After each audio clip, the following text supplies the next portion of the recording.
Oh, naghahanap ka ba ng speaker para sa computer mo na may RGB na? Ito, para sa'yo to. So, naka-USB port na rin to para kahit saan pwede mo siyang isaksak. So, eto na yung specifications niya para hindi nyo natanungin sa akin at hanapin pa o mag-search pa. Ayan na siya, pinapakita ko na. Multimedia speaker na din siya, so kahit saan pwede mo isaksak katulad ng laptop, computer, at itong mga iba pa to katulad ng cellphone at tablet.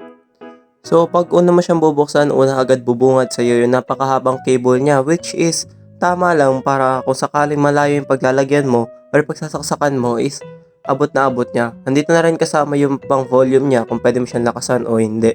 So ito yung itsura ng speaker at kaliwat kanan na siya, so dalawa, para mas maganda yung labas ng sound and mas nararamdaman mo yung daloy ng music papunta sa iyo. Ganda yung itsura niya kapag hindi siya nakabukas, at ito naman ang itsura pag nakabukas na siya. Napakaganda na talaga at iba't ibang kulay pa siya depende sa oras o haba ng ginagamit mo siya. Maayos siya tignan at hindi ganon kakalat. At so ito, nilagay ko na siya sa setup ko para naman makita natin kung gaano kaganda yung design niya sa tapat ng computer natin, at tignan nyo naman, sobrang ganda at umiilaw pa. So ito, sound check natin siya.